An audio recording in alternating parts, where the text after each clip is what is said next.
It is finally coming. Legacy of the Forge, the second DLC with the feature I was excited for the most, is just around the corner. At the Gamescom, I got a full briefing from the one and only Toby, whom you might have seen in the documentary I did, shameless plug here, and I actually got a chance to play the second DLC for a bit. However, instead of only sharing impressions of that gameplay, I decided to bring you a complete set of information you need to have about this DLC, mixing my info with a short interview with Toby, and also some interesting bits and pieces. So, put your bathhouse clothes on, throw some grosh into the wench at the door, and let's begin. Ready? We can begin. Legacy of the Forge is the second DLC to Kingdom Come Deliverance 2, and from that roadmap video released a while back, we knew the most important thing. It will be centered around the Forge. I had some theories. Obviously it made sense that it would be the old Forge of Martin, Henry's dad. So, Toby, now that we can talk about it, what is this DLC actually about? Well, this DLC is called Legacy of the Forge, but it's not about blacksmithing per se, it's more really about the Forge and the legacy around it. Duh. So you are Henry, the son of a blacksmith, and you're stepping in the shoes of your adoptive father, Martin, the forge he worked in, and you are kinda taking over that legacy of his and trying to rebuild that forge and get it up and running. So I was right. Obviously, it made so much sense when you played the game for this to be Martin's forge. However, what is important here is that it's not only about restoring the forge. Doing that is actually a means to an end, which is repairing the astronomical clock in Kuttenberg. Currently, the clock is stuck in the game, but once we're done with it, it will actually show proper in-game time. Feels like a really complicated way of adding an immersive feature into the game, doesn't it? Because yeah, the clock is there in the game, but it actually doesn't work, and as the trailer suggests, Henry will see the thing breaking down properly, and then he'll be asked by the Blacksmithing Guild to help with the repairs, if he can prove himself enough. So the forge that you get is not actually owned by Henry, but it's given to Henry to restore as a place owned by the guild. The building is actually already in the game, but it's in complete ruin, so no wonder we'll have our work cut out for us here. This place, by the way, is right next to the hole in the wall, so my favorite ass trumpet tavern. Fun fact, we will get a new fast travel point near our forge, so that is pretty convenient. Now, when it comes to the restoration process, there are a few things you need to remember.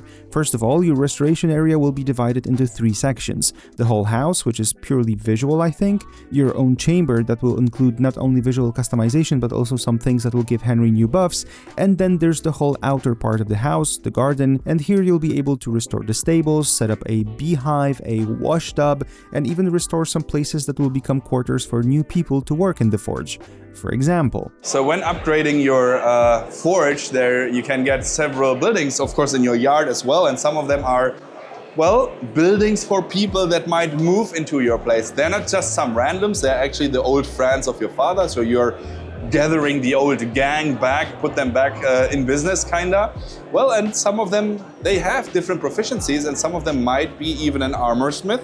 You personally are still only a weaponsmith, weapons and horseshoes, but this armor smith might, if you find the right blueprints, wink, create some cool new armor that is not in the game, but now will be. Okay, so restoration. At first your place will look like shit, but then if you spend enough money on it, it can be a really respectable place for Kuttenberg's blacksmith. Right, blacksmithing. Not everyone likes the mechanic, similarly to alchemy. Some people love it, some don't. So what happens if you don't like blacksmithing?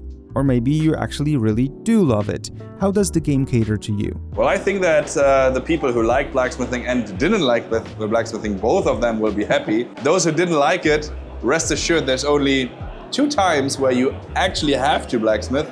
Once when the blacksmith guild is accepting you or trialing you, you have to do like a physical and a theoretical test. But for those who like blacksmithing, there's different quests in which you have to gain prestige. That's a like new stat or currency, no matter how you want to call it. And one of the different ways how to get it up is through the guild quests or guild activities. And people are coming, they want a sword, some horseshoes, whatever. So they want to buy something from your store so you can blacksmith as much as you want if you want it. And if you don't do that or don't want that, just go through other activities. Okay, so we have guild quests that are actually of different types. There's the unique quests, quests connected to the main story, but there are actually some daily rotational quests as well. Toby will explain in more detail. Think of the guild activities like a pool of unique quests, most of them at least, that are bringing something cool, something funny, like someone having problem with their teeth and you have to deal with them and so on. But so these are unique, they will not repeat, but some of them are repeating, like someone calling you out for a duel or some a dice mini game or someone who wants to buy swords or anything like, or weapons and of any kind. So these are repeating daily in a way. So in the evening or morning, the new ones are being spawned. And think of it a little bit like a running business where you every day get another task. Okay, so we do quests, we make money from it, and we restore the forge, but it would be too easy just to spend the money, right? Just like in From the Ashes to KCD1, if you had enough time in the game before the DLC came out, money was not a problem and you could rush through setting up Pribyslavitz really fast. That's why there's this prestige here. Well, we introduced the prestige to make sure that people, even who already finished KCD, that they have some kind of motivation and it's not too easy. So we learned from the first game and first DLC that when you had a lot of money back in the days and finished the game already, it was super easy because just you build everything. Now with the prestige, even though you have all the money of the world, you still have to have something that you're catching up to. And the prestige, at some point, at the highest level of prestige, you get a new little animal friend. I don't want to talk too much about him or her, but it's actually pretty funny and you can teach the little bird a few tricks. Yeah, like what? That's for you to find out. Okay, so restoration is a really fun thing that will actually drain your money pretty quick. Good thing Toby left us 10,000 groschen in the chicken coop behind the house to be able to test this feature properly. I wonder if this will be in the final game. Anyway, in contrast to setting up our own village, here fixing the forge actually happens instantly. Apparently the studio was toying with the idea of tasks like this taking some time, for example, painters working on the outside of your house for a day or two, but while the idea sounded fun for a while, they decided it wouldn't be fun for the players in the long run, so they made any fixes and changes instant. The restoration feature gives you a lot of space to express how you want to live, and some of the better restoration options will be locked behind the minimum level of prestige, just like the Raven that is available to you when you reach level 25. But it also applies to smaller levels as well, with different variants of outer walls or beds, for example.